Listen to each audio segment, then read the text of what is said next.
Hello my dear friends, hope you're doing fine. I'm Muhammad and in this video we will work on how to use one and ones. سلام دوستان عزیزم، امیدوارم حالتون خوب باشه. محمد هستم و توی این ویدیو میخوایم نحوه استفاده از کلمه one و ones رو با هم دیگه کار بکنیم. We commonly use one and its plural ones as a substitute for a countable noun. خب ما از کلمه one و شکل جمعش ones برای جایگزینی اسمهای قابل شمارش استفاده میکنیم. For example, what about a cake? Alright, thank you, but I'm trying to slim, so I'll just have a small one.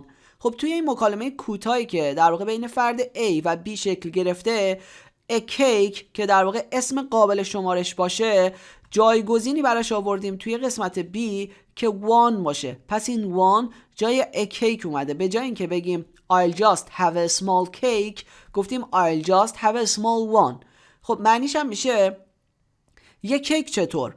بسیار خب ممنونم، اما من دارم سعی میکنم که لاغر بکنم. I'm trying to slim یعنی دارم تلاش میکنم که لاغر کنم خودمو. So I'll just have a small one. به خاطر همین یه تیکه کوچیک برمیدارم. A small one جایگزین اسم قابل شمارش a cake شده. توی مثال دوم Can you fetch the DVDs from the shop? Which ones? The ones we ordered last week. The musicals. خب توی این مثال میگه میتونی بری اون دیویدی ها رو از مغازه برداری بیاری. fetch یعنی رفتن و آوردن. Which ones؟ کدوما؟ اینجا چون دیویدیز جمع بوده ما از ones استفاده کردیم. The ones we ordered last week. اونایی که هفته پیش سفارش دادیم. The musicals. همون دیویدی هایی که مربوط به فیلم های موزیکال هستش. پس شده one جایگزین اسم مفرد قابل شمارش و ones جایگزین اسمهای جمع قابل شمارش. We don't use one to refer back to uncountable nouns.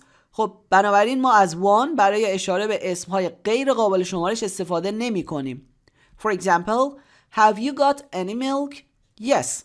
Can I borrow some? خب میلک میدونیم مایه هستش و مایات هم جزو غیر قابل شمارش ها هستن و به جای غیر قابل شمارش ها از کلمه some استفاده میکنیم. دیگه نمیگیم can I borrow one. بریم نکته بعدی. As a noun substitute, we don't use ones immediately after some, any, both, and numbers unless it is pre-modified.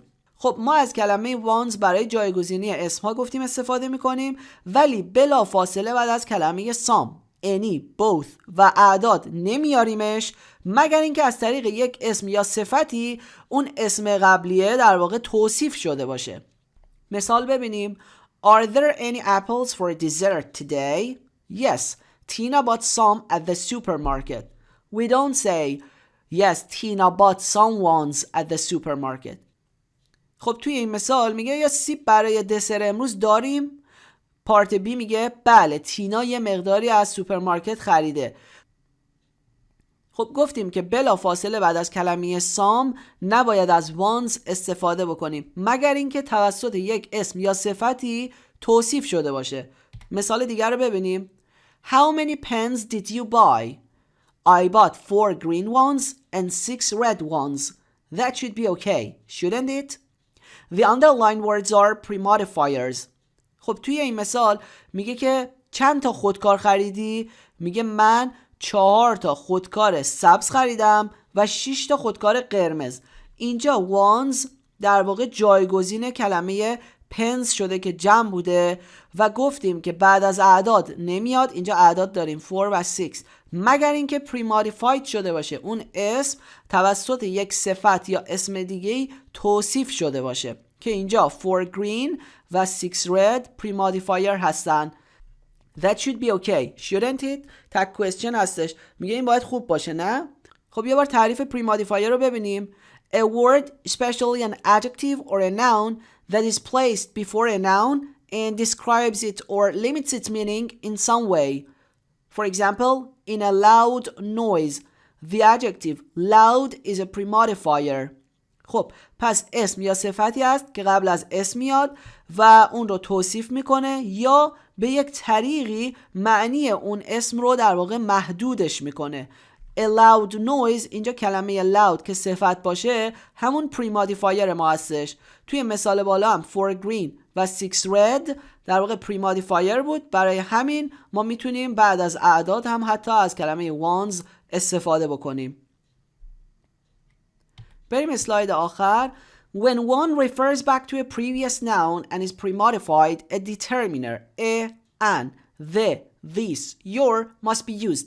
خب وقتی که one داره به اسم قبلی خودش اشاره میکنه و اون اسم هم premodified شده، توصیف شده و معنیش محدود شده، حتما باید از دیترمینرها استفاده بکنیم که a یا an هست، the, this یا your که متناسب با اون جمله باید به کار بره. مثال The hotel that we had booked was a luxury one. We don't say the hotel that we had booked was luxury one. خب هتلی که ما رزرو کرده بودیم یک هتل لوکس بود. خب اینجا هتل رو ما توصیفش کردیم، معنیش رو محدود کردیم. That we had booked، هتلی که رزرو کرده بودیم، نه هر هتلی. برای همین چون اینجا پریمادیفاید شده و وان هم جایگزین هتل شده باید از دیترمینر استفاده کنیم که متناسب با این جمله ا هستش. خب یه مثال دیگه ببینیم. I liked all your songs but yesterday was your best one. Here we use your songs. Your is let's say limits the meaning of songs, not all songs in the world but your songs. Okay, it is premodifier. And your best one, we want to choose one song out of all your songs, and because of that we use the singular form of one. اینجا در واقع your songs، این your مودیفای میکنه کلمه song رو، نه همه آهنگایی که توی دنیا وجود داره، آهنگای تو. میگه من همه آهنگای تو رو دوست داشتم اما آهنگ دیروزت بهترین بوده. برای همین چون یه دونه آهنگ رو میخوایم از بین بقیه آهنگا انتخاب بکنیم، وان آوردیم، مفرد آوردیم و چون پریمادیفاید شده your songs ما هم باید از دیترمینر متناسب با اون استفاده کنیم که your best one هستش. امیدوارم که این آموزش براتون مفید بوده باشه. مرسی که همراه ما هستید.